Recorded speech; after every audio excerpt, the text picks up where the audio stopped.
কি কারণ থাকতে পারে? তুমি সুস্থ, তুমি সবল, তোমার চোখ, কান, নাক, সারা দেহ সবল, এমন সুস্থ মানুষ কেমনে উঠতে পারো না?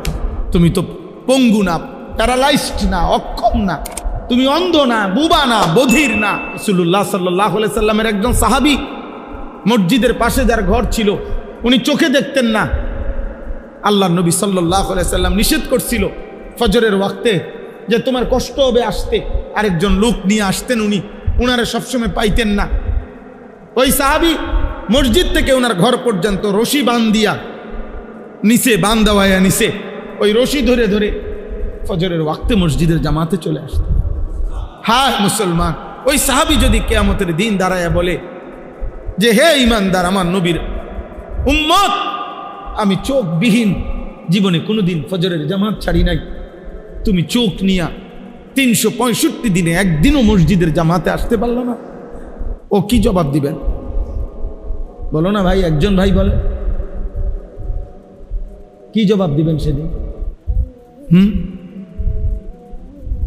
ফজরের বাতাস পবিত্র বাতাস, ভোরের বাতাস, কারণ এই বাতাস শুধুই ঈমানদারের নিঃশ্বাস গ্রহণ করে। সেজদাও আল্লাহ তৌফিক দান করেন, হিম্মত করেন ইনশাআল্লাহ। যুবক ভাই তোমরা সবাই হিম্মত করো, পারবা ইনশাআল্লাহ। নওজোয়ান না পারলে পারবে কে? যুবক হারলে দুনিয়া হেরে যাবে। এক এক নওজোয়ানের পুরা শক্তি আমরা খেয়াল করলে হল। একটা অ্যালার্ম ঘড়ি কিনেন, একটা অ্যালার্ম ঘড়ির দাম কত? 300, 350 টাকা, 250 টাকা। ওইটা দিয়ে আপনি অ্যালার্ম দেন। 2টা অ্যালার্ম ঘড়ি কিনেন, একটা বালিশের কাছে রাখেন, একটা একটু উপরে রাখেন। এটা যদি ঘুমের কাতরতার কারণে বন্ধ করে দেন, ওইটা তো বাঁচবো। এটা এতটুকু দূরত্বে রাখেন যেন উড়ন লাগে। আমি আমার মার কাছ থেকে শিখছি এটা। আমার আম্মা, আমাদের বাসা তো এখানেই ছিল, কুমিল্লা শহরে ঠাকুরপাড়া বড় মসজিদের ইমাম সাহেবের ছেলে আমি। আমার আব্বা কুমিল্লা শহরে ঠাকুরপাড়া বড় মসজিদে অনেকটা স্কুল আছে, প্রাইমারি স্কুল। আব্বা 43 বছর এই মসজিদে ইমামতি করছে, এক টানা, এক মসজিদ। আমার আব্বা, আমি ওনার ছেলে। ও প্রাইমারি স্কুলের ছাত্র, আমি ছিলাম এই ঠাকুরপাড়া। এ তো আমাকে পরিচিত এলাকা, আপনাদের এই সব এলাকা। তো এই মারে দেখতাম, আমার আম্মা, আমরা 5 ভাই 3 বোন, 8 জন ভাই বোন ছিলাম। আমার আম্মা একটা ওই যে ঘন্টা ফিটে স্কুলে গোল কাঁসার, এটার মধ্যে আগে ঘন্টা ফিরতো না এমনি টুংটুং করে, এগুলো একটা আমাদের বাসায় আম্মা আনাইছিল। এই প্রত্যেক দিন মা, আমরা ভাই বোনরা ঘুমাইতাম যে রুমেই, এ মা দরজার সামনে এই বেল, এই ঘন্টা এটা দিয়া এই বেল ফিরা টুং টুং টুং টুং টুং টুং করে উঠ। যতক্ষণ না উঠতাম, কত সময় গেছে মারে বলছি, মা উঠছি তো মা, এই ঘন্টা ফিটন বন্ধ করেন মা, উঠছি। মাই বলতো না ফুত, এইসব কথা কইলে হইতো না, শোয়ার থেকে উঠছি কইলে হইতো না, উঠো, লাইট জ্বালাও, দরজা খোলো, বাইর। আমার যখন 2টা বাচ্চা আছে, আমার যখন 2 সন্তান, আমি যখন সন্তানের বাপ, তখনও আমার মা আমারে উঠাইছে। সম্ভব, হিম্মত করলে সম্ভব, ফিকির করলে কি সম্ভব। একটা মোবাইলে 5টা অ্যালার্ম আছে, প্রত্যেক মোবাইলের মধ্যে কমপক্ষে কি আছে? 5টা অ্যালার্ম দেওয়া যায়। 4:45 জামাত, আপনি আরো 20 মিনিট আগের থেকে দেন, আপনি একটানা টিপ দিয়ে বন্ধ করবেন, আবার বাজবে, আবার বাজবে, আবার বাজবে। আপনি উঠেন, আল্লাহর জন্যই উঠেন। 4 রাকাত নামাজ মাত্র, 8টা সেজদা, অল্প সময়, অনেক দাম। তাহলে পড়বো কখন? এখন থেকে। বলেন ইনশাআল্লাহ, বলেন ইনশাআল্লাহ। আমার একটা স্লোগান আছে, হয়তো এখন, নয়তো কখনো নয়। মানে হয় বলতে হবে এখন, আর নয়তো তোমার মতো আকামলারা দিয়ে কোনো সময় তো না। বুঝেন নাই কথাটা? হয়তো এখন, নয়তো কখনো নয়। বলেন কখন? বলেন কখন? ইনশাআল্লাহ, ইনশাআল্লাহ। আল্লাহ তাআলা সবাইকে হিম্মত দান করেন। শেষ, আমরা আমাদের প্রজন্মকে খুব দ্রুত নিজের হাতে আল্লাহর নাফরমানির কাছেই নিয়ে যাচ্ছে। আপনারাও খবর নেন, আমরাও খবর নিচ্ছি। সারা পৃথিবীর আন্তর্জাতিক পরিক্রমা আমরাও পড়ি কম বেশ। পৃথিবী নিয়ে ইউরোপের ভাবনা কি, এটা আমরা কম বেশ পড়ি। একবারে বেউকুফ না, শুধু ভাত খাই আর ঘুম যাই এমন না, আপনারাও খবর নেন। মানুষ কাকে বলে, ভদ্রতা কাকে বলে, আখলাক কাকে বলে, চরিত্র কাকে বলে, আর উপার্জনকারী প্রাণী বলতে কাকে বলে। এক হলো উপার্জন করে, আর এক হলো মানুষ হয়েছে। আপনি যেই কোনো খবরে শুনবেন, খবর নেন, ইউরোপে সবচেয়ে বেশি উপার্জনকারী মানুষ হলো ওরা ওই সকল নারী যারা তাদের দেহ বিক্রি করে। সবচেয়ে বেশি উপার্জন তাদের, সবচেয়ে ধনী তারা ওই নারীরা যারা তাদের শরীর বিক্রি করে। ওরা সবচেয়ে দামি, সবচেয়ে হাই রাইজ বিল্ডিং, সবচেয়ে বিলাসবহুল জীবন তারা। একজন বেহায়া নারীর নাচ আর গোটাই বিশ্বকাপের সমস্ত আয়োজনের বিপরীতে সেটাকেই সবচেয়ে বেশি ফলো করে দেয়। এটা হলো সবচেয়ে বড় সফলতা, বিশ্বকাপের সবচেয়ে বড় চমক একজন নর্তকীর নাচ।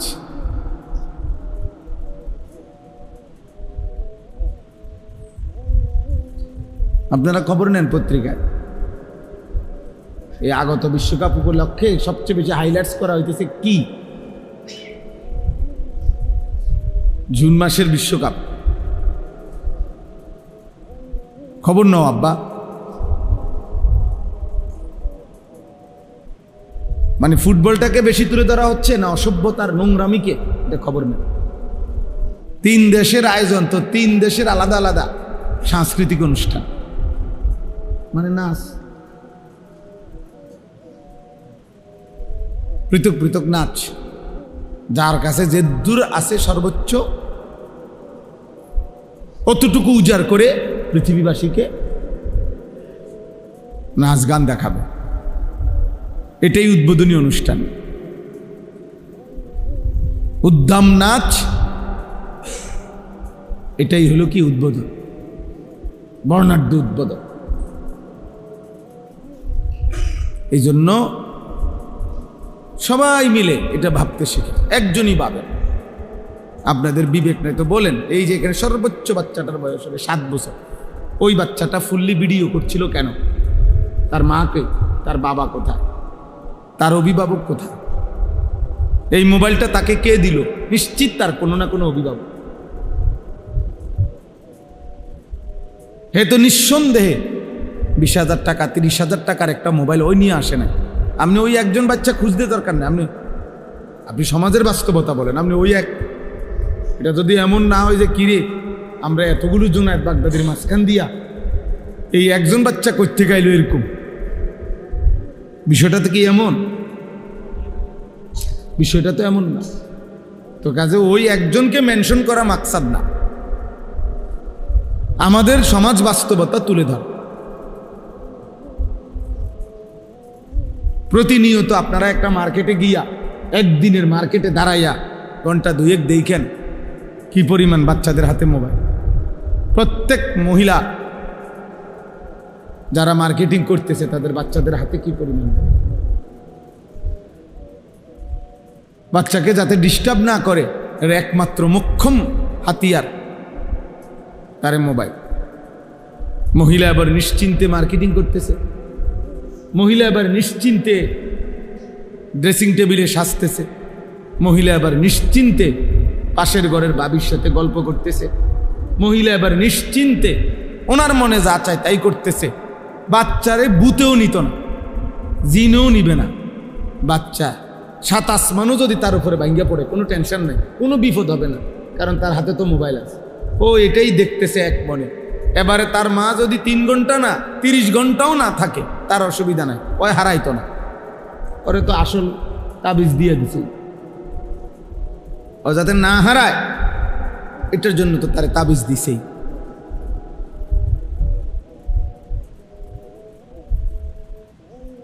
শত শত ছেলে কিশোর মাত্র 12 বছর 14 বছর বাবা মার সামনে দাঁড়াইতেও চায় না। এই হাইওয়ান 1 মিনিট ডাক দিলে দাঁড়াইতে চায়। তার বন্ধুরা, তার শয়তানরা তারে অপেক্ষা করছে কখন দৌড় দিবে মোবাইল নিয়ে। আবার আগের মতো নারী ছবি, জিনা, ব্যভিচার, উদ্দাম দৃশ্য। খালাস, বাপের কপালে 10 মিনিট যে দাঁড়াইয়া কথা বলবে ওই ধৈর্য তার নাই। বলো বলো জলদি বলো কি হয়েছে, বলো আব্বু কি হয়েছে, আচ্ছা আব্বু পরে কথা হবে।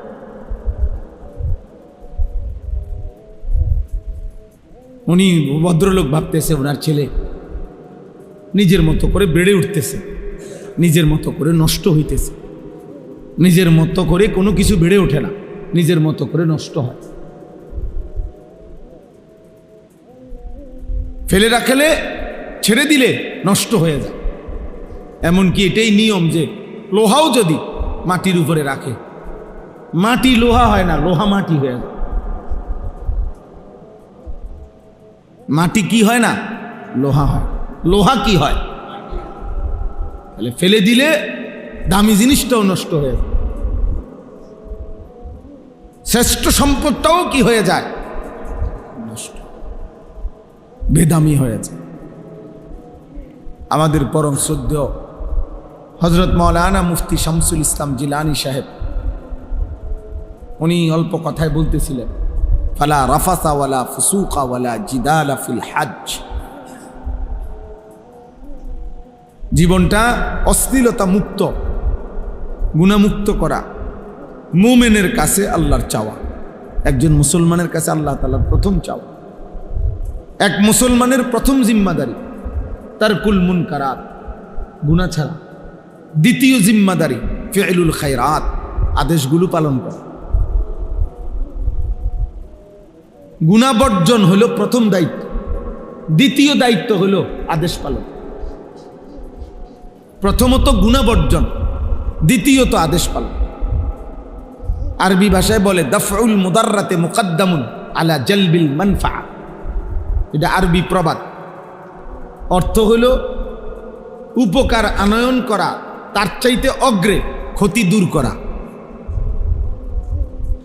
আগে হলো কি দূর করা, ক্ষতি দূর করা, এরপরে হলো উপকার আনয়ন করা। আপনি সহজ বাংলায় বুঝবেন, এই যে মনে করেন এই জানালার গ্রিল, এটা যদি পুরান হয়, ঝংকার ধরে নেন, এখন এটাকে আবার নতুন করে রং লাগানো উচিত। এখন কি করণীয়, প্রথমে রং লাগাবে, এরপরে সিরিজ কাগজ দিয়া ঝংকার ফেলবে। আগে সিরিজ কাগজ দিয়ে কি করবে, তাহলে আগে ক্ষতি সরাইতে হয়।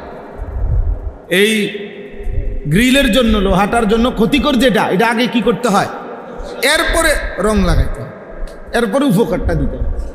এটারই বলে আর কি, আগে ক্ষতি সরাও, এরপরে উপকার আনো। আমরা বাংলা ভাষা আরো সহজ বাংলায় বলে বুঝার জন্য যে ভিক্ষা থাক কুত্তা সামলা, উযবু বিল কালব। অর্থাৎ ভিক্ষুক বাড়ির দরজায় আসছে চাউলের জন্য, ভিক্ষার জন্য, ঠিক এই সময় বাড়িওয়ালার কুকুর মারাত্মকভাবে ঘেউ ঘেউ করতেছে, যে কোনো মুহূর্তে আক্রমণ করবে।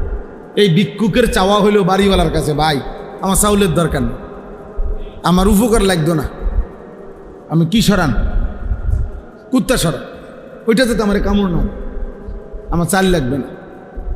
এইটারে বলে আর কি যে ভিক্ষা থাক কুত্তা সামলা, আগে কুকুর সামলাও, ক্ষতি সরাও, আমার ক্ষতি যাতে না হয়, আমার উপকার করতে হবে। আর আজ আমরা এই সামান্য কিছু টুকটাক উপকার, ছেলেটা একটা ঘর হইলে ভালোভাবে থাকতে পারবে, এসি হইলে একটু আরাম পাবে, ফ্রিজ হইলে ঠান্ডা পাবে, এই একটু সামান্য সুখের দুনিয়াবি উপকরণ, এটুকুর ইন্তজাম আমরা করে দিচ্ছি ওই মানুষটার জন্য, অথচ তার আখলাক, চরিত্র, জিন্দেগি নষ্ট হয়ে যাচ্ছে। আর উনি ওনার বাহ্যিক কিছু একেবারে সস্তা, একেবারে নাথিং কিছু জিনিসের নিয়ে ওনার হায়াত শেষ করে দিতেছে। যে ছেলের বিল্ডিং এর জন্য ওনার এই ফিকির, ওই ছেলের আখলাকের জন্য ওনার ন্যূনতম কোনো ফিকির নেই। যে ছেলে পেলে থাকবে ওদের জন্য ওনার এই পরিমাণ টেনশন, এদের জন্য এই পরিমাণ টেনশন। বিল্ডিং ছাদ ঢালাইয়ের দিন পুরা ধারায় ছিল। আমি সবসময় বলি, আমার আফসোস এটা, আমি কত দেখছি জীবন, ছাদ ঢালাইয়ের দিন একটা সুরকি যাতে কম না পড়ে এই জন্য আলাদা লোক রাখে। আলাদা লোক, তুই শুধু ডালাইয়ের মেশিনের সামনে দাঁড়ায় থাকবি, তুই শুধু গনবি 4টা সুরকি, 1টা সিমেন্ট, 1টা বালু দিতে আসিনি, সিলেকশন বেশি করে দিবি, এই ছাদ যেন মজবুত হয়। কার জন্য? আমার সন্তান থাকবে এখানে, আমার প্রজন্ম থাকবে এখানে, সেই প্রজন্ম তার জন্য ছাদ ডালাই হইতেছে।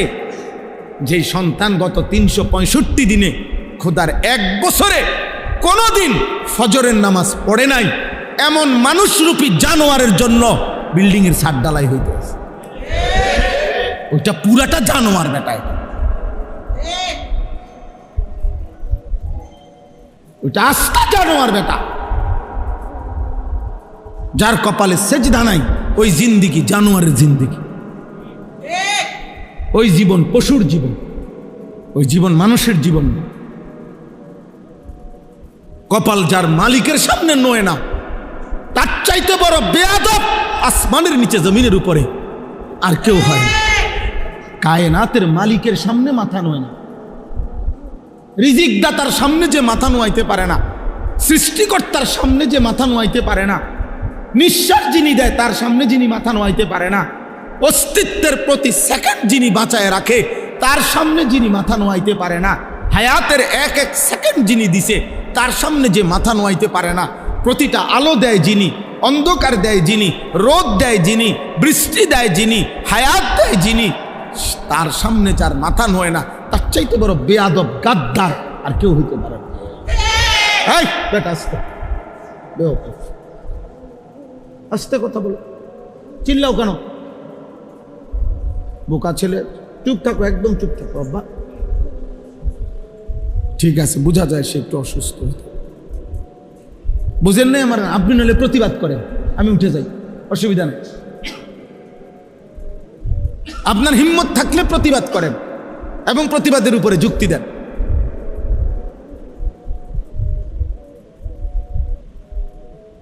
ও মানুষ হইল কিভাবে?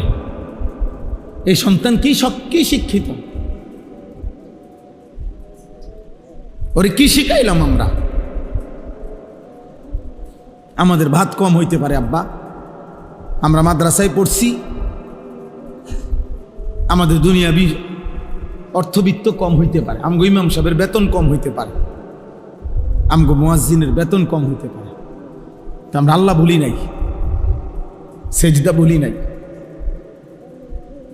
আপনি মাসে 2 লাখ টাকা ইনকাম করেও আপনার কপালে একটা সেজদা দিতে পারেন না, আর আমার মালিকের গোলাম মাত্র 10,000 টাকা মসজিদে বেতন নিয়েও খোদার 30 দিন জামাতের সাথে সবার আগে সেজদা দেয়। এ কৃতজ্ঞ বান্দার চিহ্ন, এ শাকের অনুগত বান্দার চিহ্ন। এটা ব্যর্থতা না, এটা সফলতা যে সে তার মনিব চিনে, সে তার বানানেওয়ালা চিনে। অকৃতজ্ঞরা মূল্যায়ন করে না দেখা কৃতজ্ঞ বান্দার লসের কিছু নেই। কোন নাফরমান মানুষ যদি কোনো দিনদারকে মূল্যায়ন করে না দেখা দিনদারের ব্যর্থতার কিছু নেই। আপনি কথা বুঝেন নাই? আপনার আমি আল্লাহর কোরআন পড়ছি, আমার সন্তান, আপনাদের সন্তান হাফেজে কোরআন হয়েছে, অনেক পৃথিবীর কেউ যদি তাকে মূল্যায়ন করতে না জানে, এটা আপনাদের ব্যর্থতা, এটা আপনাদের ব্যর্থতা, এটা এই সমাজের ব্যর্থতা, এটা কোরআনের ব্যর্থতাও না, হুজুরেরও ব্যর্থতা না। এটা সে তার রবের শ্রেষ্ঠ কালাম শিখে নিছে, আর সে অপেক্ষা করছে উপযুক্ত বিনিময় সে হাসরের ময়দান থেকে নেই। তাকে আল্লাহ বলছে, বান্দা আমি তোমাকে এখানে পূর্ণ বিনিময় দেব না, তা আমারে কই থেকে দিবেন আপনি? কথা বোঝেন নাই? সেজদার বিনিময় এখানে না ওইখানে, কোরআনের বিনিময় এখানে না ওইখানে, আল্লাহর গোলামির বিনিময় এখানে না ওইখানে, ইবাদতের বিনিময় এখানে না ওইখানে, রোজার বিনিময় এখানে না ওইখানে। তো যিনি যার জন্য করছি তিনি বললেন আমি ওইখানে দেব, তা আমি আনতে কোত্থেকে আনতাম? আমি এটা আনবো কোত্থেকে আব্বা বলেন না আমারে?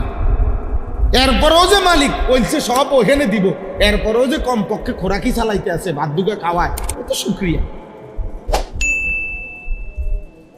চুক্তিওয়ালা কাম কিরকম? চুক্তিওয়ালা কাম করে কেমনি, সিস্টেম কি, যে আপনি প্রতিদিন মিস্ত্রি যতজন নিয়ে আসেন, চুক্তির কামের সিস্টেম হলো যে এখন ডেইলি একটা হাজিরা নিয়ে যাবে, জনপ্রতি 600 টাকা করে হাজিরা, আর ছাদ ডালাই হইলে স্কোয়ার ফিট মাইকটা, বাকি যত আসে যত টাকা চুক্তি হয়েছে 220 টাকা করে চুক্তি, কথার কথায়। তো এরপরে বাকি যা তা একসাথে কি করে দেব, হিসাব করে দেব, পেমেন্ট করে দেব, এটা না নিয়ম। আগে অঞ্চলে প্রতিদিন দেয় কি, রোজ, মানে খোরাকি, ডেইলি একটা খোরাকি দেয়, রোজ দিয়া যায়। আর ওই কাম শেষ হইলে পুরায়া মাইপা ছাদ যত স্কোয়ার ফিট আসছে অত স্কোয়ার ফিটে চুক্তি হয়েছে যত আপনার সাথে, আমি একটা উদাহরণ দিলাম আর কি, তো ওইটা গুইন্না ফুল পেমেন্ট দেয়। আর শাজিমের মালিক বলছে, আল্লাহ বলছে, বান্দা সেজদা দাও, বন্দিগি করো, নামাজ পড়ো, গোলামি করো, হালাল হারাম মেনে চলো, আপাতত দুনিয়ায় খোরাকি নাও, রোজ নাও, হাসরের ময়দানে আসলে পুরা হিসাব করে আমি আল্লাহ তাআলা জান্নাতে বুঝায় দেব, তোমার 100 বুঝায় দেব, 100। ইয়ারিফুনাহা আররাফাহা লাহুম, আররাফাহা লাহুম অর্থ হইল কুরআনুল কারীমে আল্লাহ বলছে, আমি আমার বান্দাকে জান্নাতের সমস্ত নিয়ামত দুনিয়ার কোনটার বিনিময়ে কতটুকু আমি একটা একটা করে দেখাইয়া দেব, চিনাইয়া দেব, বলে দেব। ফেরেশতা বলে দেবে যে ভাইজান 2026 সালের মে মাসের 13 তারিখ, হ্যাঁ, রোজ বুধবার রাত 11:45 আপনি একবার সুবহানাল্লাহ পড়েছিলেন, এর বিনিময়ে যেই পুরস্কারটি জান্নাতে আপনার জন্য বরাদ্দ হয়েছে এটা বুঝে নেন। হ্যাঁ, 13 তারিখের ফজরের নামাজের বিনিময় এটা বুঝে নেন, জোহরের বিনিময় বুঝে নেন, আসরের বিনিময় বুঝে নেন। এভাবে আল্লাহ তাআলা বলছে, আর রাফাহা, আমি চিনায় দেব আমার বান্দা নেয়ামত, কতটুকুর বিনিময়ে কতটুকু দিচ্ছি। তো যে মালিকের জন্য করছি, আমার কোম্পানি বলছে আমারে পরে দিব, তা আমি আমনে অন দিবেন করতে, আমার কোম্পানি আমারে বলছে পরে দিব, আমি এটা মাই নেই তো কাম করি, তা আমি অন কারাগারি করলে হবে না। এখন আমি কারাগারি করলে লাভ নেই, আমি তো এটা মাই নেই, কি করি চেষ্টা করি, আমি এটা মাই নেই তো ছোটবেলায় মক্তবে পড়ছি, আমি এটা মাই নেই তো ছোটবেলা থেকে মাদ্রাসায় পড়ছি, আমি যে কোম্পানি চাকরি নিছি ওই কোম্পানি বলছে আমার পরে দিব, আপাতত শুধু রোজ দিয়ে গেছে, খোরাকি দিয়ে যায়। তো আমার কোম্পানির সাথে যেমনি কথা আমি এমনি মানতে হবে না, তো আমার আল্লাহ তো আমার বলছে পরে দিব, বাকিটা পূর্ণ দিব। আল্লাহ তাআলা আমাদেরকে বুঝ দান করেন। আমার ভাই, আমি আপনাদের কাছে এটাই বলতে চাই, ইসলাহি মাহফিল মানে জিন্দেগি পরিবর্তন, জীবনটা বদলানো, জীবনটা বদলানো দরকার। আলহামদুলিল্লাহ এখানে অনেক নওজোয়ান ভাই আছে, বয়স্ক বাবা আছে, শহরের মানুষ, আপনারা বুঝবান মানুষ, আপনারা ভাবতে শেখেন। 1000 বছরও ফেরিওয়ালা মাল বদলায় না, ফেরিওয়ালা তার পণ্য শুধু ঘোষণা দেয়। আমরা আরো 1000 বছরও যদি বলার সুযোগ হয় মাল বদলাবো না, ফেরিওয়ালা মাল বদলায় না। ফেরিওয়ালা কালকে চাইল বেচে, আজকে ডাইল বেচে না। যেই ফেরিওয়ালা যেই পণ্য বেচে প্রতিদিন সে একই পণ্য ফেরি করে, শুধু গল্লি বদলাইছে, পণ্য বদলায় নাই। অতএব আমরা পণ্য বদলাবো না, আমরা আল্লাহর কথাই বলছি, আখিরাতের কথাই বলছি। আপনি বিদ্রুপ করলেও এটাই কথা, ঠাট্টা করলেও এটাই কথা, আপনি মূল্যায়ন করলেও এটাই কথা, অবমূল্যায়ন করলেও এটাই কথা। আখিরাতই আমাদের পুঁজি। সোয়ালা কাম্বিয়া কোরআনুল কারীমের মধ্যে আছে। হযরত নূহ আলাইহিস সালাম থেকে নিয়ে আমাদের নবী সাল্লাল্লাহু আলাইহি সাল্লাম পর্যন্ত সমস্ত নবী মানুষদেরকে ডাকছেন, কিসের ডাকছেন? তাওহীদের। 1 নম্বর, প্রথম ডাকছেন সমস্ত রাসূল, সমস্ত নবী, পৃথিবীর যে কোনো পরিস্থিতি। দেখেন কোরআনুল কারীম, এটা তো সময়ের ব্যাপার, আপনারা যদি ধরে ধরে বুঝাইতে পারতাম যে কোনো জাতি প্রচণ্ডভাবে আপনার ওজনে কম দিত, কোনো জাতি সমকামিতা, পুরুষে পুরুষে প্রচণ্ডভাবে অসৎ ঘৃণিত চরিত্রহীনতার কাজ করত, কোনো জাতি আপনার মানুষকে জুলুম করত, এরকম অসংখ্য পাপ ভিন্ন ভিন্ন ছিল। কিন্তু সমস্ত নবীর দাওয়াত পদ্ধতি, তর্জ, তরিকা আল্লাহর পক্ষ থেকে একই ছিল। সব নবী প্রথম সমস্ত গুনাহের প্রতিষেধক হিসাবে প্রথম তাওহীদের ঘোষণা দিয়েছেন, লা ইলাহা ইল্লাল্লাহ। এ কথা যখন বুঝাইতে চেষ্টা করছে যে কলিজায় যদি তাওহীদ বসে তো গায়রুল্লাহ, আল্লাহ ভিন্ন যত চেতনা সব চলে যাবে, সব চলে যাবে। সাহাবায়ে কেরাম যারা কালিমা পড়ছেন, ভিন্ন ভিন্ন পাপ ওনাদের মধ্যে আগে ছিল, কিন্তু যখন কালিমা পড়ছেন নবী সাল্লাল্লাহু আলাইহি সাল্লামকে সর্বান্তকরণে মেনে নিছেন, পেছনের জিন্দিগি একদম সাফ, পিছনের সব ভুলে গেছেন, পিছনের সব ছেড়ে দিছেন। আর আলাদা আলাদা করে মেহনত করতে হয় না। কোরআন এটাই বলছে নবীজিকে। এই কোরআনে কারীমে আছে আল্লাহ তাআলা দুইটা কথা বলছেন, উতলু মা উহিয়া ইলাইকা মিনাল কিতাব ওয়া আকিমিস সালাহ। হে নবী, আপনি সমস্ত মানুষের সামনে দুই জিনিস পেশ করেন। কয় জিনিস বলেন? এক, কোরআনুল কারীমের তেলাওয়াত, দুই, 5 ওয়াক্ত নামাজ। উতলু মা উহিয়া ইলাইকা মিনাল কিতাব, 1 নম্বর কোরআনুল কারীমের তেলাওয়াত, 2 নম্বর ওয়া আকিমিস সালাহ, 5 ওয়াক্ত নামাজ। এবার আল্লাহ ওয়াদা দিছে এই দুই ফর্মুলায় কি ফায়দা আসবে।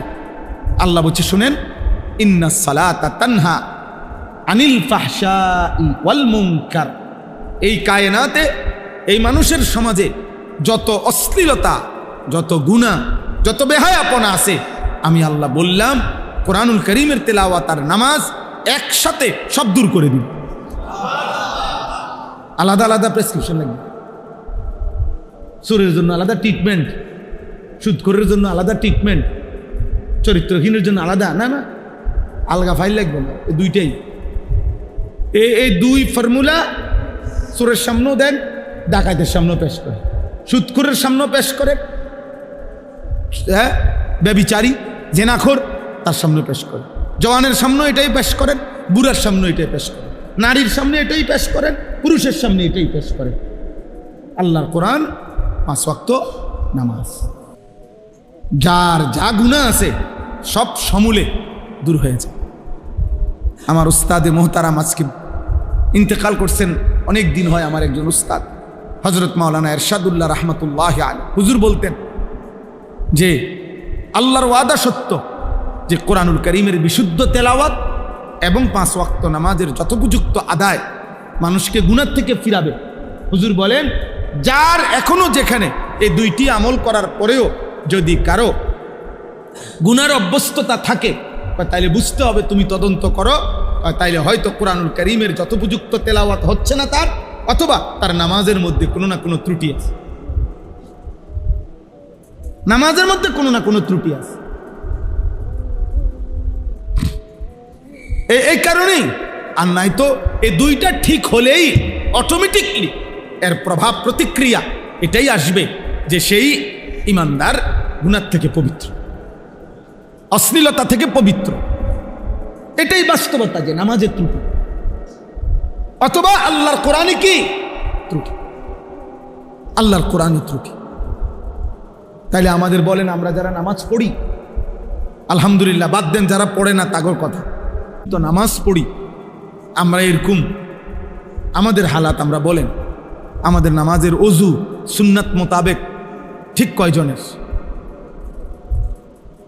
আমাদের 2 রাকাত নামাজ পড়তে যে পরিমাণ মাসআলা মৌলিক, যেটুকু না হলে নাই হয়, অতটুকু কি পরিমাণ জানা আছে?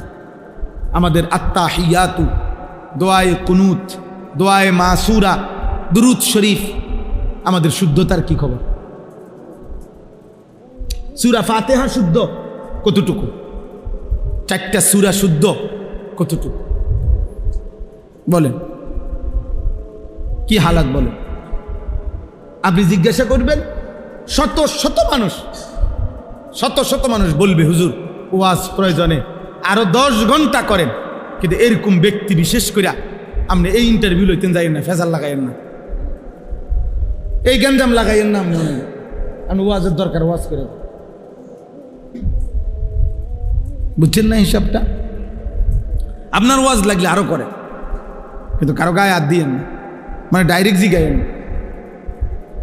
তাহলে আপনি মাথা নোয়ায় ফেললে দুনিয়াতে না মাথা নোয়ায় ফেলেন, কৌশল করলে চালাকি করলে দুনিয়া না আব্বা চালাকি করলেন আখেরাত। আমি সব সময় বলি চোখ বন্ধ করলেই তো ঝড় বন্ধ হয় না। অর্থাৎ বিষয়টা বুঝেন, তুফান আসতেছে, চারিদিকে অন্ধকার হয়ে গেছে আকাশ। এখন আপনি যদি চোখ বন্ধ করে ফেলেন, না কোনো তুফান নাই, তুফানও নাই, ঝড়ও নাই, বৃষ্টিও নাই, তুফানও নাই, ঝড়, চোখ বন্ধ করলে তার তুফান থাকে না। কথা বলেন না তো? চোখ বন্ধ করলে বুঝি তুফান বন্ধ হয়ে গেছে? তুমি না চোখ বন্ধ করে রাখছো, তুমি চোখ খোলো। তাহলে আপনি বুঝতেছেন না বললে বুঝি আখেরাত, পরকাল, হিসাব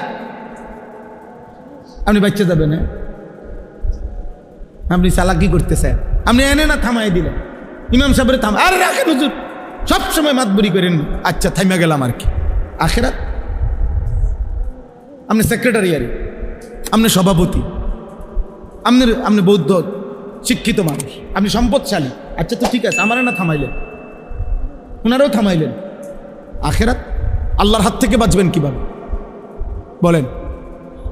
কোরআনুল কারীমে স্পষ্ট আছে বাবা, সূরা মুলকের মধ্যে আল্লাহ তাআলা নবীজিকে বলছে, বন্ধু আপনি মক্কার এই বেঈমান কাফেরদেরকে বলেন, তোমরা যে প্রতিনিয়ত আমার অভিশাপ দাও, আমার বিরুদ্ধে এত কিছু করো, বলো হে মক্কাবাসী শোনো, আমারও যদি আল্লাহ আমার অনুসারীদেরকে নিয়ে হায়াতও দেয় অথবা আমার যদি মৃত্যু দিয়ে দেয়, আমি যদি আমার অনুসারীদেরকে নিয়ে মরেও যাই, কিন্তু প্রশ্ন হইল তোমাদের মিথ্যা, চুরি, জিনা, ব্যভিচার, তোমাদের চুরি, ডাকাতি, সুদ, ঘুষ, তোমাদের কুফর, শিরিক, এই পাপগুলোর থেকে আল্লাহর হাত থেকে তোমাদেরকে রক্ষা করবে কে সেটা বলো। আমি নাইলে নাই। আর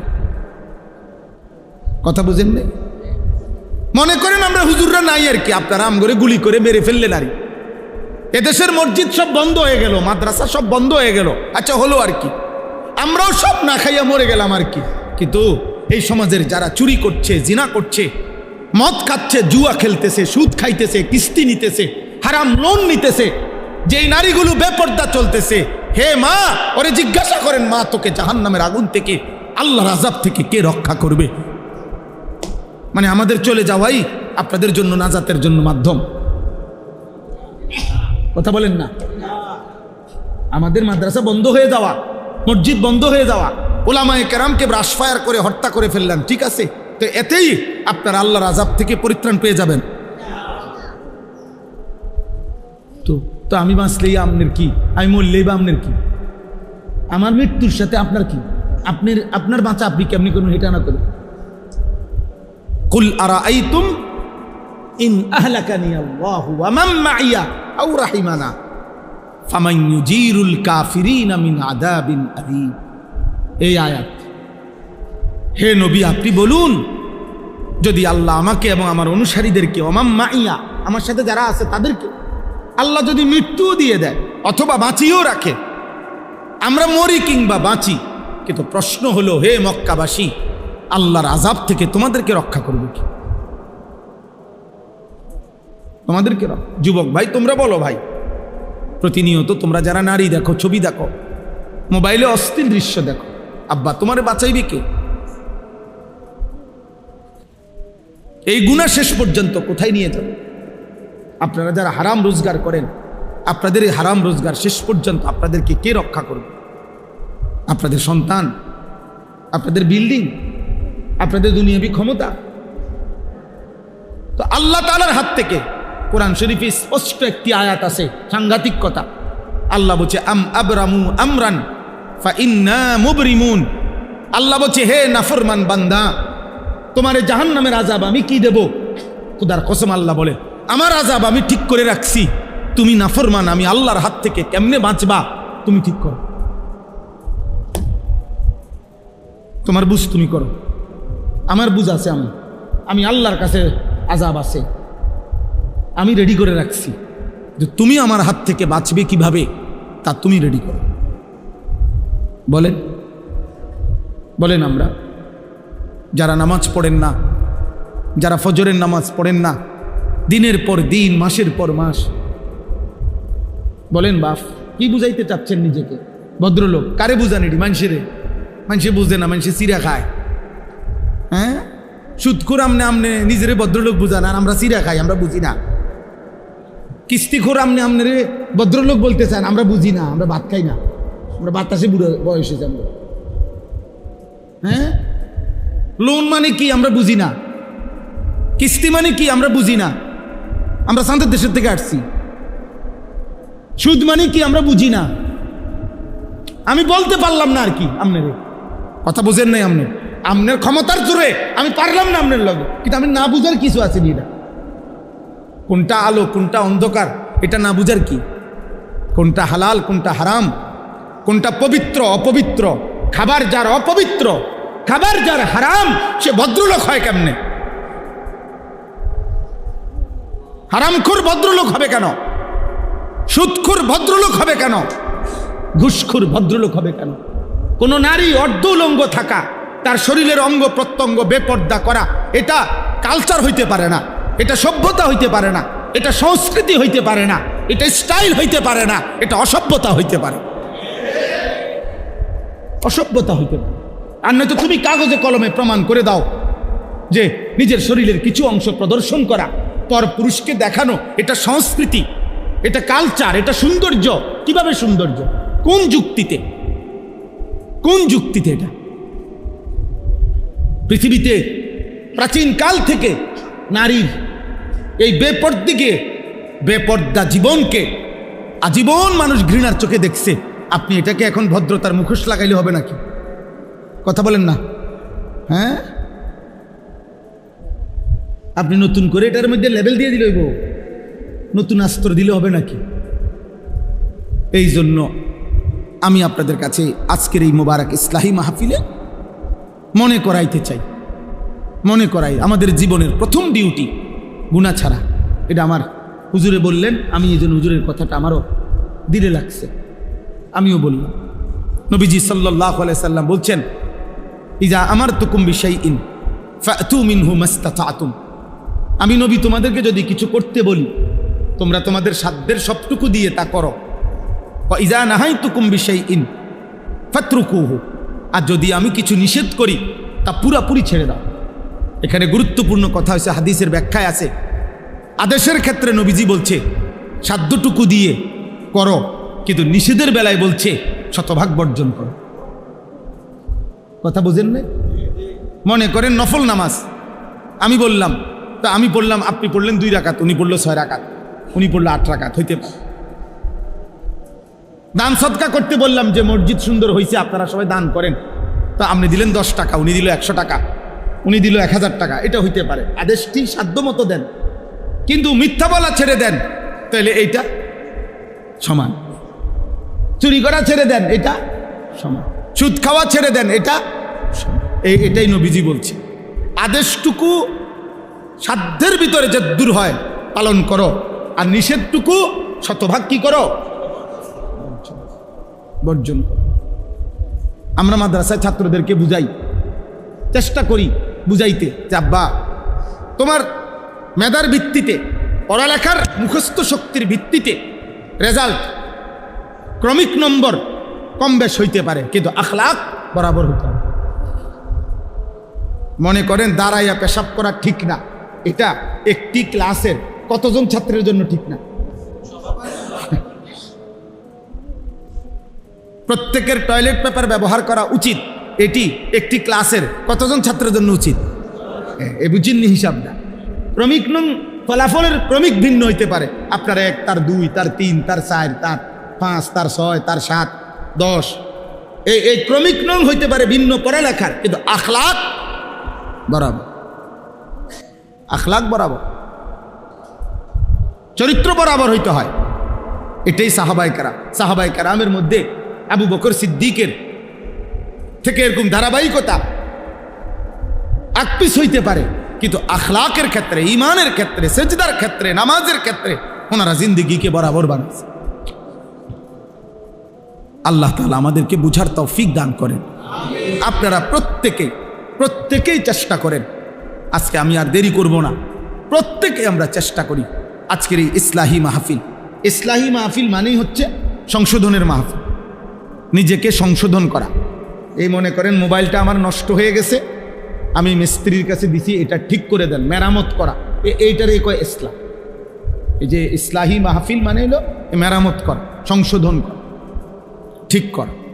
কোরআনুল কারীমের মধ্যে আছে হযরত শুআইব আলাইহিস সালাম ওনার জাতির লোকদেরকে বলতেন, ইন উরিদু ইল্লাল ইসলাহা মাস্তাতাতু, হে আমার জাতি, দিবানিশি তোমাদেরকে আল্লাহর কথা বলে আমার উদ্দেশ্য একটাই, এই যে তোমাদেরকে গুনাহ ছাড়তে বলি, নেক আমল করতে বলি, উদ্দেশ্য কি?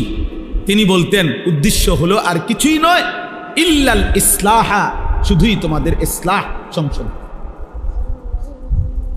প্রত্যেক নবীর ফিকির ছিল উম্মতের ইসলাহ, প্রত্যেক দাঈর ফিকির, আল্লাহর পথে যারা ডাকে তাদের ফিকির কি? আল্লাহর বান্দার কি? ইসলাহ। বলেন না কি? সংশোধন, জীবনটা সংশোধন। ইন্নামাল মুমিনুনা ইখওয়া ফাআসলিহু বাইনা আখাওয়াইকুম, আল্লাহ বলছে মুমিনগণ পরস্পর ভাই ভাই, অতএব ভাই ভাই একে অপরের ইসলাহ করে দাও। ফাআসলিহু, তোমরা ভাই ভাই ইসলাহ করে দাও, একজন অপরজনের ইসলাহ। আমার ফিকির আপনি করবেন, আপনার ফিকির আমি করব আখিরাতে। এটাই বন্ধুত্ব, এটাই ভ্রাতৃত্ব। এমন সকল বন্ধুত্ব, এমন সম্পর্ক কসম আল্লাহ কোরআনুল কারীমের মধ্যে আছে, যেই সম্পর্কের ভিত্তি হবে তাকওয়া, যেই সম্পর্কের ভিত্তি হবে গুনাহ থেকে ফেরানো, যেই সম্পর্কের ভিত্তি হবে নেক কাজে উৎসাহিত করা। এমন সম্পর্ক স্বামী স্ত্রী, এমন সম্পর্কের বাপ ফুত, এমন সম্পর্কের দুই ভাই, এমন সম্পর্কের দুই বন্ধু, আল্লাহর কসম কিয়ামতের দিনও তারা এই সম্পর্ক ঠিক থাকবে। এই সম্পর্কের সূত্রেই হাসরের ময়দান থেকে হাত ধরাধরি করে একসাথে জান্নাতে ঢুকবে। আর অন্য সকল বন্ধুত্ব সম্পর্ক বিচ্ছিন্ন হয়েছে। আল আখিল্লাউ ইয়াউমাইদিন বা'দুহুম লিবা'দিন আদুউন ইল্লাল মুত্তাকিন, আল্লাহ বলছে সকল বন্ধুত্ব সেদিন একে অপরের শত্রু হবে কিয়ামতের দিন, ইল্লাল মুত্তাকিন, একমাত্র তাকওয়ার বন্ধুগণ ব্যতীত। গুনাহ থেকে বাঁচানোর জন্য যে বন্ধুত্ব ছিল, যে স্বামী প্রতিনিয়ত খেয়াল রাখছে স্ত্রীর আখিরাত, যেই স্ত্রী প্রতিনিয়ত খেয়াল রাখছে স্বামীর আখিরাত, খোদার কসম এমন স্বামী স্ত্রী একসাথে হাত ধরাধরি করে জান্নাতে ঢুকবে। নবীজি সাল্লাল্লাহু আলাইহি সাল্লাম বলেছেন, রাহিমাল্লাহু রাজুলান আইকাযা যাওজাহা, আল্লাহ ওই স্বামীর উপরে রহমত নাজিল করে যে তার স্ত্রীকে ফজরের নামাজের জন্য জাগিয়ে দেয়। ফাইন আবাত, নবীজি বলেন যদি উঠতে না চায় স্ত্রী, নাদাহা ফি ওয়াজহিহাল মা, তাহলে স্বামী তার স্ত্রীর চোখে মুখে পানির ছিটা দিয়ে দেয়, আল্লাহ তাআলা ওই স্বামীর উপরে রহমত নাজিল করে। এই হলো হাদিসের প্রথম অংশ, শেষ হয় নাই হাদিস। এরপরে হাদিসের দ্বিতীয় অংশ, ওয়া রাহিমাল্লাহু ইমরাআতান, হাদিসের দ্বিতীয় অংশে নবীজি বলেন এবং আল্লাহ তাআলা ওই স্ত্রীর উপরে রহমত নাজিল করে, আই কাযাত যাওজাহা, যে তার স্বামীকে ফজরের নামাজের জন্য জাগিয়ে দেয়। ফাইন আবা, যদি স্বামী বেচারা উঠতে না চায় তো নাদাহাত ফি ওয়াজহিহিল মা, তাহলে স্ত্রী তার স্বামীর চোখে মুখে পানি দিয়ে দেয়, ফজরের জন্য উঠায়া দেয়। আল্লাহর কসম নবী বলেন এমন স্বামী স্ত্রীর উপরে আল্লাহ রহমত নাজিল করে। এই বন্ধুরা, এই সম্পর্ক কিয়ামতের দিনও থাকবে। এবং এই সম্পর্কে ইয়া ইবাদি লা খাউফুন আলাইকুমুল ইয়াউমা ওয়ালা আনতুম তাহজানুন উদখুলুল জান্নাতা আনতুম ওয়া আজওয়াজুকুম তুহবারুন, সরাসরি কোরআনের আয়াত। আল্লাহ বলবেন, হে নেককাররা, তোমরা তোমাদের বন্ধুদেরকে সাথে নিয়ে, সঙ্গীদেরকে সাথে নিয়ে নেক কাজে তোমাদের যে যাকে সঙ্গী ছিলা, এই সঙ্গীরা একসাথে তুহবারুন, খুশি খুশি জান্নাতে ঢুক। ইউতাফু আলাইহিম বিসিহাফিম মিন যাহাবিন ওয়া আকওয়াবিন মিন ফিদ্দা, ঢুকলেই দেখবা তোমাদের সামনে জান্নাতের মধ্যে ঢুকলেই স্বর্ণের থালা, রৌপ্যের গ্লাস তোমাদের সামনে ঘুরতেছে। ইউতাফু মানে তাওয়াফ করতেছে, ঘুরতেছে। তো জান্নাতি বান্দা বন্ধুদেরকে নিয়ে, এক বন্ধু আরেক বন্ধুর, কিরে দোস্ত প্লেটও খালি, গ্লাসও খালি, হ্যাঁ এটিতে গোরে শুধু। তো ফেরেশতা বলবে, আরে অপেক্ষায় তো আছি আপনার, আপনি অর্ডার করবেন, আপনার দিল কি চাচ্ছে আপনি বললেই সাথে সাথে রেডি হয়ে যাবে। ওয়ালাকুম ফিহা মা তাশতাহিহিল আনফুস ওয়া তালাযযুল আ'য়ুন, আর হে আল্লাহর বান্দা, আপনি যা অর্ডার করবেন তা এক্ষুনি আসবে, আর দেখলেই আপনার চোখ ঠান্ডা হয়ে যাবে। ওয়া তালাজ্জুল আ'য়ুন, আপনারা যদি দুনিয়ার এই সব বই পড়ে মজা পান, আল্লাহর কসম আমরা কোরআন পড়ে তার চাইতে কোটি গুণ বেশি মজা পাই। আমরা হুজুরের আমরা এত শুকনো মানুষ মনে করি না যে আমরা রস নাই কষ নাই, না না না, আমরা রসও আছি কষও আছি, আরামেই আছি আলহামদুলিল্লাহ। আলহামদুলিল্লাহ, খোদার কসম আল্লাহকে মেনে কোনো ইমানদার অসুখে নাই, দুঃখে নাই, পেরেশানিতে নাই, বরং আল্লাহকে না মেনে কষ্টে আছে। আল্লাহর গোলামির মধ্যে সুখ আছে, সেজদার মধ্যে সুখ আছে। হযরত বড় পীর আব্দুল কাদের জিলানী রাহমাতুল্লাহ আলাইহি ওই জামানায়, বাগদাদের ওই জামানায় মুসলিম খলিফা ওনাকে বলছিল, হযরত আপনার যেই মহল্লাটা, আপনার যে মনে করেন আপনার উপজেলাটা, তখনকার হিসেবে বলতেছি, আমি আপনাকে রাষ্ট্রীয়ভাবে বরাদ্দ দিয়ে দিলাম, এই পুরাটা অঞ্চলের যত খাজনা, কর, ট্যাক্স এগুলো আপনি নেবেন, আপনার বংশধররা নেবে, আপনাকে আমি রাষ্ট্রীয়ভাবে দিলাম। আমরা কিতাবে পড়ছি, কসম আল্লাহ। তিনি বলছেন, হে বাদশাহ, তোমার রাজত্ব তোমার কাছেই রাখো। আল্লাহর কসম বাদশাহ, রাত গভীরে তাহাজ্জুদ নামাজের সেজদা দিতে গেলে আমার কপাল, এটুকু কপাল আমার, যেই মাটিটা স্পর্শ করে আমার কাছে তোমার পৃথিবী লক্ষ কোটি বার দেওয়ার চাইতে সেজদার ওই মাটিটুকুর দাম বেশি আমার। আমি গভীর রাতের সেজদার দিলে যে স্বাদ পাই, সুখ পাই, তৃপ্তি পাই, গোটা পৃথিবীর বিনিময়েও আমি তোমার এই সেজদার স্বাদ, ওইটুকু মাটির মহব্বত আমি হারাইতে চাই। যা বেটা, তোর দুনিয়া তুই নে, তোর বাদশাহী তুই নে বেটা। এই জন্য আপনাদের কাছে শুধু গল্প বলা মাকসাদ না, বক্তাগিরি দেখানো মাকসাদ না, আপনার দিল জাগান। আপনি কেন ফজরের নামাজ পড়বেন না বলেন না আব্বা? যুবক ভাই, কি কারণ থাকতে পারে? তুমি সুস্থ, তুমি সবল, তোমার চোখ, কান, নাক, সারা দেহ সবল, এমন সুস্থ মানুষ কেমনে উঠতে পারো না? তুমি তো পঙ্গু না, প্যারালাইজড না, অক্ষম না, তুমি অন্ধ না, বুবা না, বধির না। রাসূলুল্লাহ সাল্লাল্লাহু আলাইহি সাল্লামের একজন সাহাবী, মসজিদের পাশে যার ঘর ছিল, উনি চোখে দেখতেন না। আল্লাহর নবী সাল্লাল্লাহু আলাইহি সাল্লাম নিষেধ করছিল ফজরের ওয়াক্তে যে তোমার কষ্ট হবে আসতে, আরেকজন লোক নিয়ে আসতেন, উনারা সবসময় পাইতেন না। ওই সাহাবী মসজিদ থেকে ওনার ঘর পর্যন্ত রশি বান্ধিয়া নিচে, বান্ধাওয়াইয়া নিচে, ওই রশি ধরে ধরে ফজরের ওয়াক্তে মসজিদের জামাতে চলে আসতেন। হ্যাঁ মুসলমান, ওই সাহাবী যদি কিয়ামতের দিন দাঁড়ায়া বলে যে হে ঈমানদার, আমার নবীর উম্মত, আমি চোখবিহীন জীবনে কোনোদিন ফজরের জামাত ছাড়ি নাই, তুমি চোখ নিয়া 365 দিনে একদিনও মসজিদের জামাতে আসতে পারল না, ও কি জবাব দিবেন? বলো না ভাই, একজন ভাই বলে, কি জবাব দিবেন সেদিন?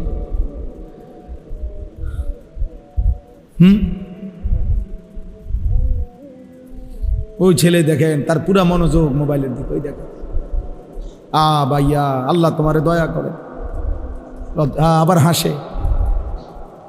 প্রতিবন্ধী মানুষ এমনই হয়, হ্যাঁ, বুদ্ধি প্রতিবন্ধী, বিবেক প্রতিবন্ধী। এরা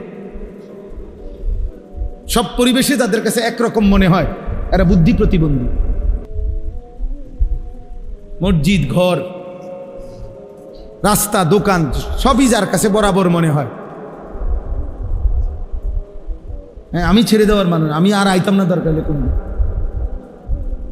আমি বড় ভেজাইলা মানুষ, কিন্তু আমি ছেড়ে দিতাম না মানুষ। আমার এটা আগের থেকেই অভ্যাস, আমি প্রয়োজনে আর আসবো না কোনোদিন, কিন্তু আজকে পাইছি, আজকেই বলে গেল। তো এই জন্য বললাম আমরা, আজকে আমার শেষ কথা এটাই, ফজরের নামাজ। রাসূলুল্লাহ সাল্লাল্লাহু আলাইহি ওয়াসাল্লাম বলেন, মান সাল্লা সালাতাস সুবহি ফাহুয়া ফি জিম্মাতিল্লাহ, যে ফজরের নামাজ পড়লো সে নিজেকে আল্লাহর জিম্মায় তুলে দিল। আজ আমি নিজেকে আমার রবের জিম্মায় উঠাই দিলাম, আল্লাহর জিম্মায় উঠাই দিল, আর মালিক যেন তার সারাদিনের দায়িত্ব নিয়ে আনবে। সুবহান, ফাহুয়া ফি জিম্মাতিল্লাহ। পরিষ্কার বিশুদ্ধ হাদিস। হাদিসের ব্যাপারে নির্ভরযোগ্যতা নিয়েই বললাম। নবীজি বলছেন সাল্লাল্লাহু আলাইহি ওয়াসাল্লাম, নবীজি বলছেন ফজরের অন্ধকার সময়ে, এই অন্ধকার আলো অন্ধকারের হালকা এই সময়ে যে পায়ে হেঁটে মসজিদে আসে, আল্লাহ নবী সাল্লাল্লাহু আলাইহি ওয়াসাল্লাম বলছেন আমি ওয়াদা দিলাম কিয়ামতের দিন ফুলসিরাতের 30,000 বছরের অন্ধকার রাস্তায় তার জন্য বিন্নুরিত তাম পূর্ণ আলোয় আলোকিত হয়ে যাবে। বাশশিরিল মাশাঈনা ফি যুলামি ইলাল মাসাজিদ বিন্নুরিত তামি ইয়াউমাল কিয়াম, পূর্ণ আলো জ্বলবে। ফজরের মুসল্লি ইনশাআল্লাহ সবার আগে সবচেয়ে বেশি আলো জ্বলবে ফুলসিরাতে আপনার সামনে। ইনশাআল্লাহ আপনি পড়বেন ফজরের নামাজ, বলেন ইনশাআল্লাহ, বলেন ইনশাআল্লাহ।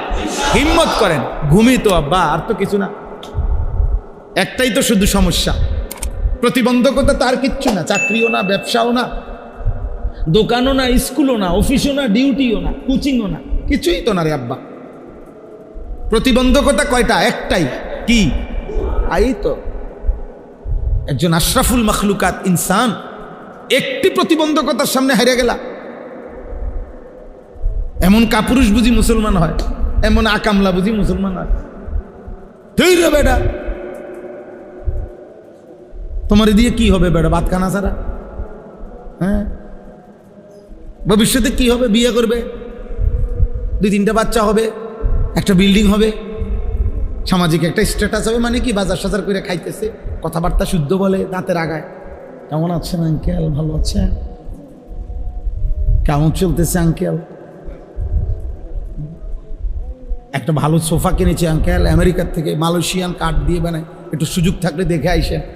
আঙ্কেলরে দাওয়াত দিতে আছে, সোফা চাইতো। সোফাও একটা দেখার জিনিস, বিল্ডিংও একটা দেখার জিনিস। সেদিন আমি এক ভদ্রলোককে দেখছি, উনি নিচতলায় থাকে, দোতলায় এক পাশে আমার দেখাই। তারপরে এদিক দিয়ে কি আঙ্কেল? হুজুর কিছু মনে করবেন, আমি কয়টা ছাগল পালি, এগুলো এদিক দিয়ে। ওই দোতলায় ছাগল ফালে, মানুষ নিচে থাকে। জি জি জি, মসজিদে বইয়া বেহুদা কথা কই। তো বিল্ডিং এর দোতলায়, হ্যাঁ আঙ্কেল ছাগল পালে। তা বিল্ডিং কোনো আশ্চর্য কিছু নেই, এর মধ্যে ছাগল তো। 1 কোটি টাকা দামের প্রাইভেট কারে ইউরোপে ছাগলের ঘাস টানে না? আপনি জাপানে আমাদের এই সমস্ত প্রাইভেট কার যেগুলা, এই আমাদের যেগুলো আমরা শোরুম থেকে কিনছি, আমার গাড়িটা একেবারে শোরুমের আব্বার থেকে কিনলেও এরপরও এখানে মাইলেজ লেখা থাকে কমপক্ষে 25,000 20,000 কিলো চলছে। মানে হেরা একটু চেক করে কয়দিন চালাই গিয়ে হালাই দাও খালি। ইডি আমরা দেশে ইনটেক মাতবুরি আমরা দেখাই। কি এর মাতবুরি বেটা? নতুন গাড়ি, কিসের নতুন গাড়ি? এই যে এনে দিয়ে 26,000 কিলো চলা হালাই দিছে। আমি কিনছি গাড়ি, ব্যাপারটা তো কইছে আমার এটা নতুন গাড়ি। তো নতুন গাড়ির মধ্যে এটা লেখা আসে কেন? এটার হিসাব আসলো কেন? এটা একটা ডাইরেক্ট কাগজপত্রের মধ্যে, আপনার জাপানি যে কাগজ দিছে আমারে, ওইখানে মধ্যে লেখা আছে কত মাইলেজ চলছে। বুঝেন নাই? তো কিছু এটা হইল, ওরা এই সমস্ত গাড়ির মধ্যে ছাগলের ঘাস টানে। আমার একজন ঘনিষ্ঠ লোক আছে, অস্ট্রেলিয়া থাকে। আমি আরো আগেও বলছি এই কথাটা। ওনারে আমি একদিন জিজ্ঞাসা করছি, আপনি অস্ট্রেলিয়া কি করেন? কয় হুজুর আমি হেলিকপ্টার দিয়ে সার দেই।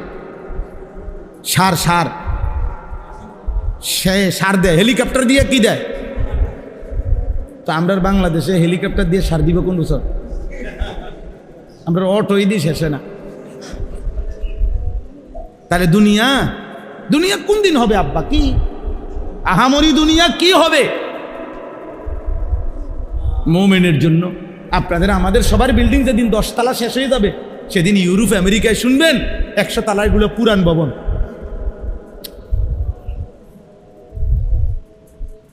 ভবন। এই জন্য চলেন আমরা ফজরের নামাজ পড়বো ইনশাআল্লাহ। হযরত আব্দুল্লাহ ইবনে ওমর রাদিয়াল্লাহু তাআলা আনহুমা বলেন, ইজা ফাকাদনাল ইনসানা ফি সালাতিল ফজর আসানা বিহি যন। নবীজির জামানায় আমরা কোন মুসলমানকে যদি আমরা ফজরের নামাজে অনুপস্থিত দেখতাম, আল্লাহর কসম তিনি বলেন আমরা তাকে 2টি বিষয় ধারণা করতাম তার ব্যাপারে। হয় তিনি অসুস্থ, নয় তিনি মুনাফিক। কসম খোদার, এটাই কিতাবে আছে। আমরা যাকে ফজরের নামাজে মসজিদের জামাতে অনুপস্থিত দেখতাম, আমরা তার ব্যাপারে ভাবতাম হয়তো সে কি রোগাক্রান্ত অথবা কি মুনাফিক। হযরত উবাই ইবনে কাব রাদিয়াল্লাহু তাআলা আনহু বলেন, নবীজি একদিন ফজরের নামাজের পরে জিজ্ঞেস করলেন, আজকে অমুক আছে? বললেন নাই। অমুক আছে? নাই। দুইজন ব্যক্তির ব্যাপারে জিজ্ঞেস করলেন। হযরত উবাই ইবনে কাব বললেন, নবীজি বলেই যখন দেখলেন নাই, তো নবী সাল্লাল্লাহু আলাইহি সাল্লাম তার পবিত্র জবানে বললেন, নিশ্চয়ই এশার নামাজ এবং ফজরের নামাজ জামাতে পড়া মুনাফিক যারা, তাদের জন্য ভীষণ কঠিন। তাহলে ওই মানুষদের ব্যাপারে কি ধারণা করছেন? কথা বলে না, ওদেরকে অনুপস্থিতির কথা জিজ্ঞাসা করেই এরপরে এই কথাটা বলার অর্থ কি? এদের ব্যাপারে কি ধারণা করছেন বলেন না? বলে বুখারীর হাদিস, মুসলিম শরীফের হাদিস, মুত্তাফাকুন আলাই হাদিস, নবীজি বলছেন, ইন্না আসকালা সালাতিন আলাল মুনাফিকিন সালাতুল ইশা ও সালাতুল ফজর। নিশ্চয়ই মুনাফিকদের জন্য দুইটি নামাজ কঠিন, এশার নামাজ এবং ফজরের নামাজ। এজন্য বলেন পড়বো ইনশাআল্লাহ। আপনাদের এই মসজিদ দেখে অনেক ভালো লাগছে, অনেক ভালো লাগছে। বাস্তবে আসলে এই কারণে বলছি, এমন সুন্দর মসজিদ, বিশ্বাস করেন এই কলিজা দিয়া বলতেছি, এটা যদি ফজরের মুসল্লি ভরে যায় কত না সুন্দর হবে। যে মসজিদ কমিটি এত সুন্দর মসজিদ করলেন, আপনাদের হাত জোর করে অনুরোধ, আপনারা আরেকবার বসেন নতুন মিটিংয়ে, ফজরের মুসল্লি বাড়াবো। আপনারা ফিকির করলে যদি মসজিদ এত সুন্দর হয়, আপনারা ফিকির করলে মুসল্লিও বাড়বে। এই এলাকার নওজোয়ান ভাই, দোস্ত আমার, বন্ধু আমার, সাথী আমার, প্রিয় ভাই আমার, তোমরা কয়েকজন যুবক নিয়ত করো, প্রস্তুতি নাও, এক বন্ধু আরেক বন্ধুকে ফজরের জন্য ডাকো, কথা বলো, প্রত্যেক একজনের দায়িত্ব নেন। একবারে সহজ, একজন সিদ্ধান্ত নিবেন, আমি আমার একজন মানুষের সাথে আমি লিয়াজু সম্পর্ক করলাম, ভাইয়া তুমি আগে উঠলে আমারে কল দিবা, আমি আগে উঠলে তোমারে কল দেব। দুই বন্ধু মিলে আমরা একজন আরেকজনকে ফজরের জন্য ডাকবো। শুধু একজনের দায়িত্ব নিলে সম্ভব হবে না? কথা বলেন না কেন? সম্ভব হবে কিনা ভাই বলেন না? একজন আপনি ওনারে ডাকেন, আমি ওনারে ডাকি, আমরা দুইজনে মিলে মিশে, আমরা দুইজন ডাকলে চারজন হবে, চারজন ডাকলে আটজন হবে। আমি আলহামদুলিল্লাহ সারা বাংলাদেশে এই কাজ করি। আমার শায়েখ আল্লামা মুফতি মুশতাকুন নবী কাসিমি, আমার হুজুরের অনুমতিতে আমি ফজর ক্যাম্পেইনের কাজ করি। প্রতিদিন প্রতি বয়ানে কিছু সময় ফজরের নামাজের কথা বলি, কম বেশি চেষ্টা। ফজরের নামাজ মুমিনের নামাজ, ফজরের নামাজ পার্থক্যের নামাজ। ফজরের নামাজের সময় পার্থক্য হয় মুমিন এবং মুনাফিক। আশ্চর্য হবেন, কিতাবে আছে আব্বা, যে ফজরের সময়ের বাতাস, এই ভোরের ফজরের ওয়াক্তের বাতাস, খোদার কসম মুনাফিক মুক্ত বাতাস। ফজরের বাতাসে মুনাফিকের খাওয়া লাগে না। মুনাফিক তো ঘুমায়, মুনাফিক বেঈমান ঘুমায়, মুশরিক ঘুমায়, জেগে আছে শুধু কে? ইমানদার। ফজরের বাতাসে শুধু ইমানদারের নিঃশ্বাস।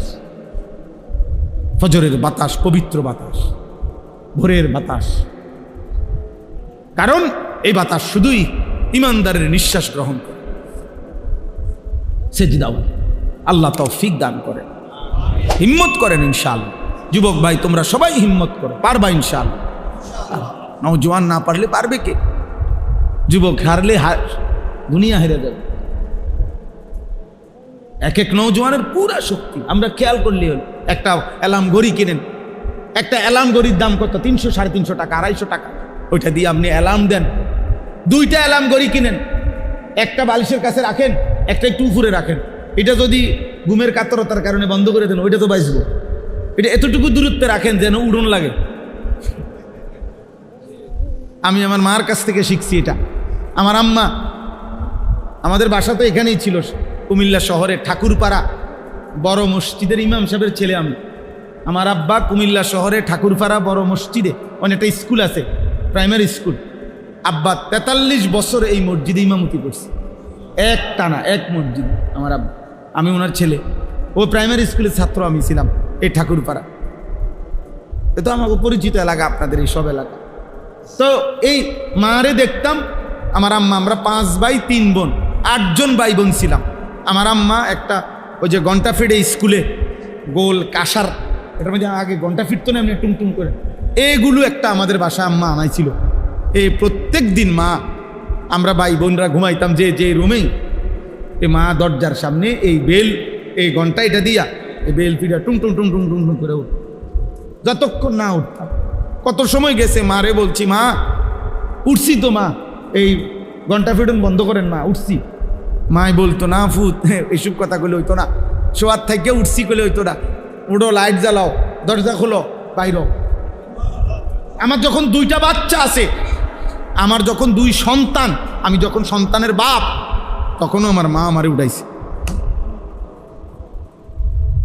সম্ভব, হিম্মত করলে সম্ভব, ফিকির করলে কি সম্ভব। একটা মোবাইলে 5টা অ্যালার্ম আছে, প্রত্যেক মোবাইলের মধ্যে কমপক্ষে কি আছে, 5টা অ্যালার্ম দেওয়া যায়। 4:45 জামাত, আপনি আরো 20 মিনিট আগের থেকে দেন, আপনি একটানা টিপ দিয়ে বন্ধ করবেন, আবার বাজবে, আবার বাজবে, আবার বাজবে, আপনি উঠেন, আল্লাহর জন্যই উঠেন।